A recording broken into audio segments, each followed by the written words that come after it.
గాంధీ భవన్ పెద్దలకి, ఈ వేదిక మీద ఉన్నటువంటి పెద్దలు చైర్మన్స్ సాయి గారికి, సుజాతక్కకి, నిజాం భాయ్కి, భాస్కర్ అన్నకి, కొత్వాల్ సాబ్కి, లింగం అన్నకి అండ్ గాంధీ భవన్ సభ్యులకు, పత్రికా సోదరులకు, మీడియా పెద్దలందరూ కూడా నమస్కారం.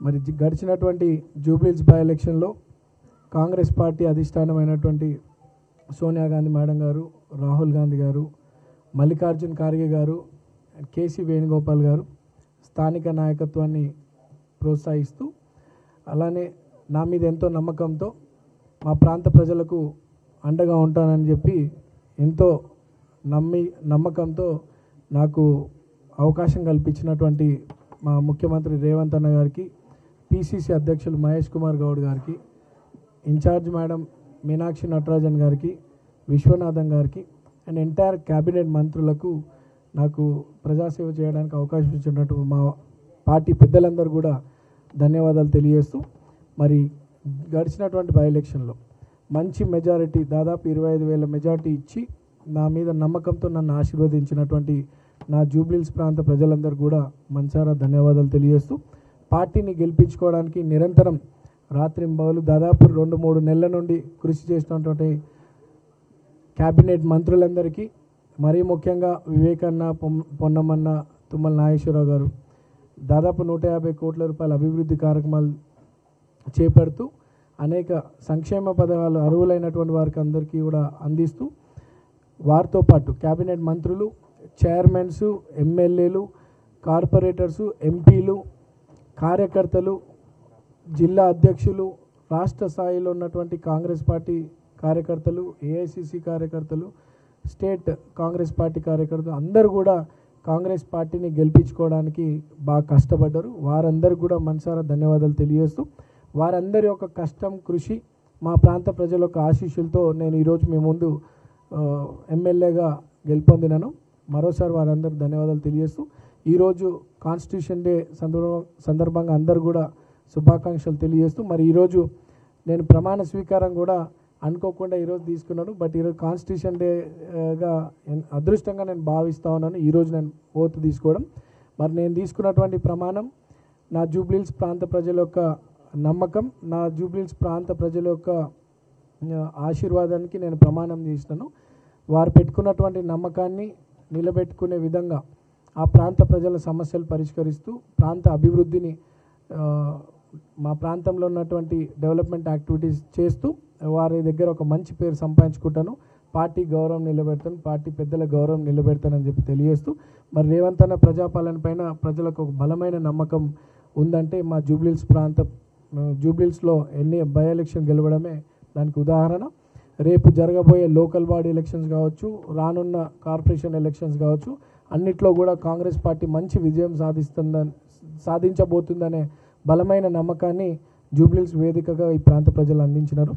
అండ్ డెఫినెట్గా పార్టీ ఇచ్చినటువంటి మాటకి కట్టుబడి అందరు కూడా సంక్షేమ పథకాలు అందిస్తూ, అభివృద్ధి కార్యక్రమాలు చేస్తూ, పార్టీని జూబ్లీహిల్స్లోనే కాకుండా నగరంలో కూడా బలపరుస్తామని తెలియజేస్తూ, కాంగ్రెస్ పార్టీని నగరంలో కూడా రేవంత్ అన్నని బలపరుస్తూ కాంగ్రెస్ పార్టీని బలపరుస్తామని తెలియజేస్తూ, ఈరోజు ప్రమాణ స్వీకారానికి వచ్చినటువంటి కార్యకర్తలకు, పెద్దలకు అండ్ మంత్రి శ్రీధర్ బాబు అన్న గారికి, మా పార్టీ కార్యకర్తలందరూ కూడా ధన్యవాదాలు తెలియజేస్తూ, ఈ అవకాశం కల్పించినటువంటి గాంధీ భవన్ సభ్యులకు, ఈరోజు ఓత్ తీసుకున్న తర్వాత మొదటిసారిగా గాంధీ భవన్ రావడం జరిగింది. గాంధీ భవన్ పెద్దలందరినీ కూడా కలిసినాను అండ్ మిమ్మల్ని అందరూ కూడా పరిచయం చేసుకోవడం చాలా సంతోషంగా భావిస్తూ, ప్రజల కష్టాలను దూరం చేస్తూ, అభివృద్ధి కార్యక్రమాలు చేస్తూ మంచి పేరు సంపాదించుకుంటానని చెప్పి తెలియజేస్తూ, నాకు ఇచ్చినటువంటి అవకాశాన్ని పెద్దలందరూ కూడా ధన్యవాదాలు తెలియజేస్తూ,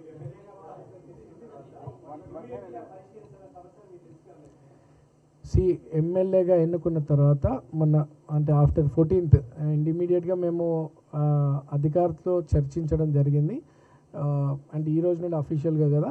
సో బట్ మన పొంగులేటి శ్రీనివాస్ గారు మినిస్టర్, సో మా దగ్గర ఒక గ్రేవ్ యార్డ్ ఇష్యూ ఉంది మైనారిటీకి సంబంధించి, అధికారులను పిలిపించి పెద్దలు మంత్రివర్యుల సమక్షంలో అది చర్చించడం జరిగింది. దాని లీగల్ ప్రాసెస్ చూస్తూ ఉన్నారు. ఎటువంటి ఇబ్బందులు ఎవరికి కలగకుండా గ్రేవ్ యార్డ్ ఇష్యూని సాల్వ్ చేయాలని అదొకటి. అండ్ హై టెన్షన్ పోల్స్ ఎప్పటి నుండో మా ప్రాంతంలో ఉన్నాయి. దాదాపు 10ల సంఖ్యలో జనాలు చనిపోయినారు. సో అది కూడా ముఖ్యమంత్రి గారి ఆదేశాలతో, డిప్యూటీ సీఎం గారి ఆదేశాలతో ఆ వర్క్ కూడా జరుగుతూ ఉంది. అది కూడా అధికారులతో డిస్కషన్ జరిగింది.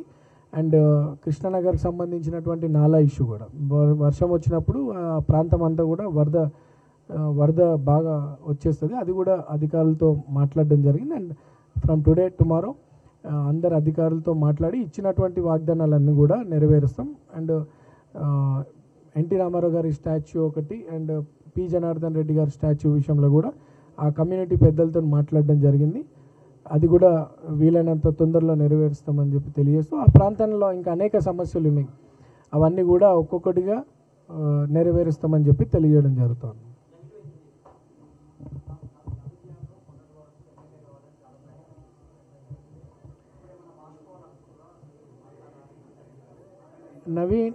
నవీన్ యాదవ్ ఎమ్మెల్యే కావాలన్న ఒక కోరిక వెనుక బలమైన నిర్ణయం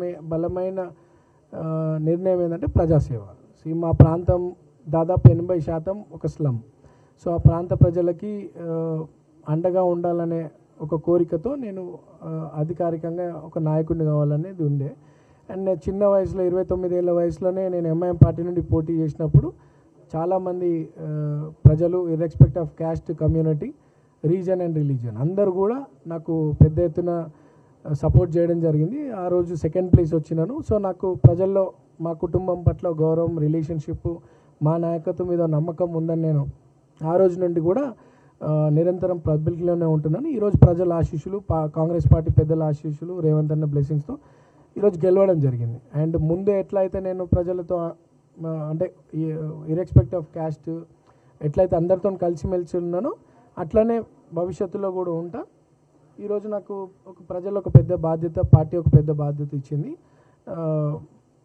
సమస్యలను పరిష్కరిస్తూ ముందు కూడా అట్లనే అందరితో మంచి అందరికీ రెస్పెక్ట్ ఇస్తూ సమస్యలు పరిష్కరిస్తూ ఎమ్మెల్యే హోదా వచ్చినప్పుడు కూడా అట్లనే పబ్లిక్కి కలిసిమెలిసి ఉంటానని చెప్తాను.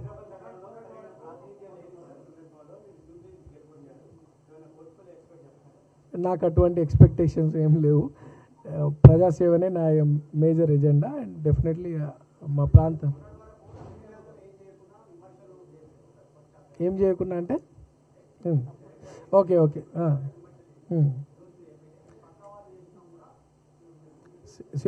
ఒకటి నవీన్ యాదవ్, శ్రీశైలం యాదవ్ కొడుకుగా 40 ఏళ్ళు మా కుటుంబం ప్రజా జీవితంలో ఉంది. మా ఫాదర్కి ఎటువంటి అధికార పవర్ లేకున్నప్పటికీ ఎన్నో తప్పుడు ఆరోపణలు, తప్పుడు నిందలు, తప్పుడు కేసులు పెట్టినప్పటికీ కూడా న్యాయ పోరాటం చేస్తూ ప్రజలనే ఉంటూ ప్రజల సేవ చేసుకుంటూ ఉన్నటువంటి కుటుంబం మాది. నేను ఆర్కిటెక్చర్ కంప్లీట్ చేసిన తర్వాత మా పేరెంట్స్ కోరిక ప్లస్ నా ఇంట్రెస్ట్ ప్రజాసేవ చేయాలనే ఒక ఆలోచనతో చిన్న వయసులోనే ప్రజా జీవితంలో వచ్చిన 2009 నుండి ఈ రోజు వరకు నేను ఏ తప్పు చేయకుండా కూడా అనేక తప్పుడు ఆరోపణలను పెడుతూ నన్నే కాదు నా కుటుంబ సభ్యులని, నా బంధువులని అందరినీ కూడా క్యారెక్టర్ అసోసియేషన్ చేయడం, గత ప్రభుత్వం నన్ను రాజకీయంగా ఎదగకుండా నాకు అవకాశాలు కల్పించకపోవడం, ఎంఐఎం గెలిచే సీటు ఉన్నప్పటికీ కూడా 2018లో నాకు అవకాశం రాకపోవడం, 23 అవకాశం రాకపోవడం, అది బీఆర్ఎస్ కుట్రనే. అవకాశాలు రాకుండా అనేది కామన్. బట్ స్టిల్ తప్పుడు కేసులు పెట్టి నా లైఫే డ్యామేజ్ చేయాలని చాలా ప్రయత్నాలు చేసినారు. బట్ భగవంతుడు ఉన్నాడు, ఇది దేవుడి నిర్ణయము. ఈరోజు ప్రజల ఆశీస్సులతో భగవంతుడు రేవంత్ అన్న రూపంలో వచ్చి మాకు అవకాశం కల్పించిండు. స్థానికంగా ఎన్నో సంవత్సరాలు అసలు ఎప్పుడు కూడా అక్కడ స్థానిక వ్యక్తులకు ఎవరికి అవకాశం రాలేదు.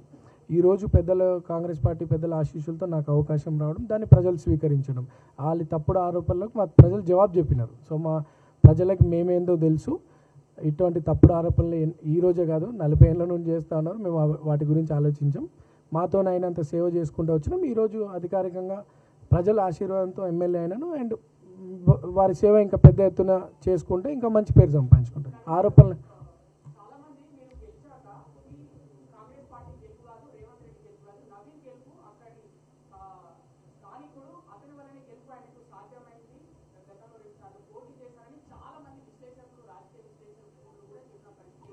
Sir, Naveen Yadav is from Congress. So Naveen Yadav Congress party అభ్యర్థి.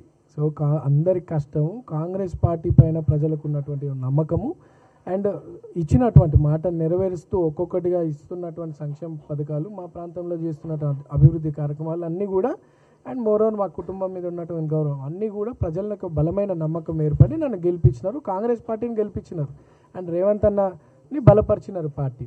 సో నవీన్ యాదవ్ ఒక్కడి గెలుపు కాదు, నవీన్ యాదవ్ కాంగ్రెస్ పార్టీ గెలుపు కోసం అందరి కష్టం కృషి ఉంది, అండ్ అభివృద్ధి మీద నమ్మకంతో ప్రజలు ఓటేసినారు. అందరు కూడా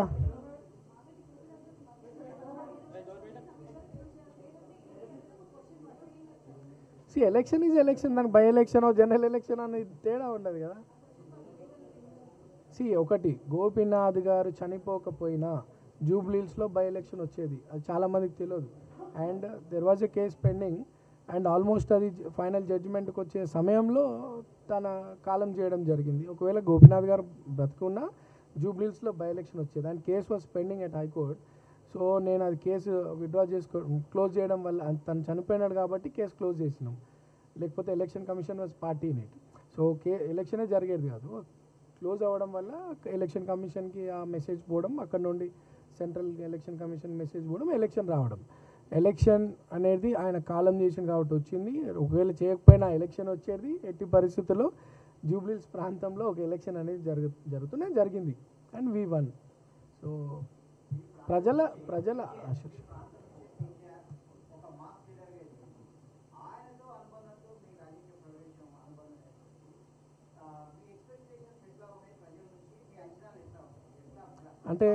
అంటే ఒకటండి, నేను కాదు, అంటే my father P Janardhan Reddy గారితో 1978 నుండి 98 వరకు కూడా కాంగ్రెస్ పార్టీకి ఒక లాయల్ కార్యకర్తగా ఉండే మా father. City general secretary, various positions కూడా, యూత్ కాంగ్రెస్ జనరల్ సెక్రటరీ, అవన్నీ వేరియస్ పొజిషన్స్ కూడా ఉండే.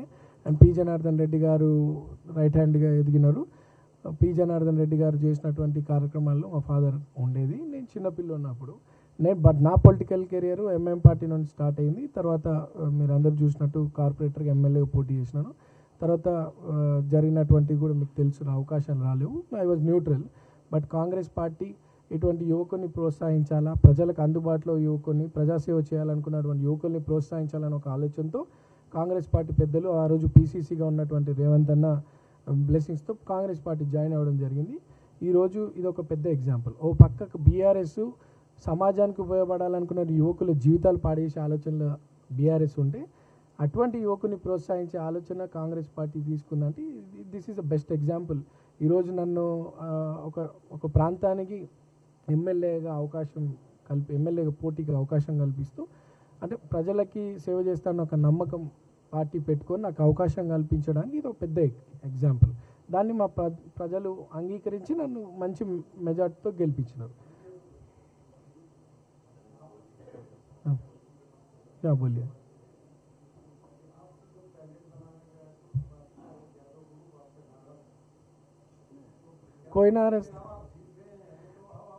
कोई नाराज नहीं थे, सब खुशी थे, सबके आशीर्वाद, सबकी मेहनत, सबकी आशीर्वाद से आज मैं जीत के आया. किसी के नाराज नहीं, हर कोई मिल के मेहनत करे, कार्यकर्ता से मुख्यमंत्री साहब तक हर कोई कांग्रेस पार्टी को जिताने के लिए मेहनत करे जुब्लीहिल्स में. आज ये जीत एक एग्जाम्पल है.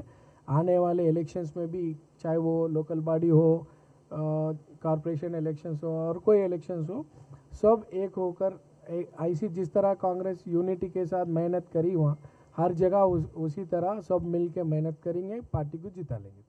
Thank you so much. Hi అండి, నేను మీ కార్తికేయ. టీఎఫ్సీసీ లైవ్ ఛానల్ని లైక్ చేయండి, షేర్ చేయండి, సబ్స్క్రైబ్ చేసుకోండి. This is Nikhil. టీఎఫ్సీసీ ఛానల్ని ఎంకరేజ్ చేయండి, లైక్ చేయండి, subscribe. Hello, this is heroine Alekhya Angel. TFCC live ఛానల్ని లైక్ చేయండి, షేర్ చేయండి, సబ్స్క్రైబ్ చేయండి. టీఎఫ్సీసీ ఛానల్ని లైక్ చేయండి, షేర్ చేయండి, సబ్స్క్రైబ్ చేయండి. నేను మీ హీరోయిన్ మౌర్యాని. Thank you. అందరికీ నమస్కారం, నేను మీ Geetha Madhuri. TFCC live like చేయండి, షేర్ చేయండి, సబ్స్క్రైబ్ చేయండి. హాయ్ అందరికీ నమస్కారం, నేను మీ Madhupriya. Please like, share, subscribe to TFCC live. Please subscribe TFCC channel. Like చేయండి, షేర్ చేయండి. టీఎఫ్సీసీ ఛానల్ని లైక్ చేయండి, షేర్ చేయండి, సబ్స్క్రైబ్ చేయండి. Hi, please subscribe TFCC. Hello, this is your all Sipligunj. Please do subscribe TFCC live channel. Thank you so much. Please do subscribe to TFCC live channel and like, share and subscribe చేయండి. Hi, నేను మీ Vijay Shankar. TFCC channel do subscribe, like చేయండి, share చేయండి. Thank you. నమస్తే, నేను మీ కత్తి Karthika. TFCC ఛానల్ని share చేయండి, like చేయండి, సబ్స్క్రైబ్ చేయండి. అందరికీ నమస్కారం. I'm your favourite actress Ankita Maharana. Like చేయండి, షేర్ చేయండి, సబ్స్క్రైబ్ చేయండి. TFCC live. Love you all. TFCC live ఛానల్ని లైక్ చేయండి, సబ్స్క్రైబ్ చేయండి. అందరికీ నమస్కారం. TFCC లైవ్ లైక్ చేయండి, షేర్ చేయండి, సబ్స్క్రైబ్ చేయండి. నీ heroine Srujitha Ghosh. Thanks to all of you. Hi, నేను మీ లావణ్య. మన TFCC లైవ్ ఛానల్కి సబ్స్క్రైబ్ చేసుకోండి. అలాగే ఇందులో అప్లోడ్ చేసే ప్రతి వీడియోను లైక్, షేరింగ్గా కామెంట్ చేస్తూ ఉండండి. అలాగే ఇక్కడ కనిపించే ఈ బెల్ ఐకాన్ని మీరు ఇలా క్లిక్ చేసినట్లయితే ఇందులో అప్లోడ్ చేసిన ప్రతి వీడియో నోటిఫికేషన్స్ మీకు వచ్చేస్తాయి. Hi, this is Poojitha. Please subscribe to TFCC YouTube channel. Hi అండి, నేను మీ అనుశ్రీ. మన TFCC లైవ్ ఛానల్ని లైక్ చేయండి, షేర్ చేయండి, అలాగే సబ్స్క్రైబ్ చేయండి. ఇది TFCC live. Like, share, subscribe చేయండి. Zia Noorin Shari. Bye. Please subscribe to TFCC. Hi, నేను మీ Saptagiri. Please subscribe TFCC. Hi everybody, యూట్యూబ్లో సబ్స్క్రైబ్ చేయండి, వ్యూ చేయండి, ఫాలో చేయండి for all news about Telugu film.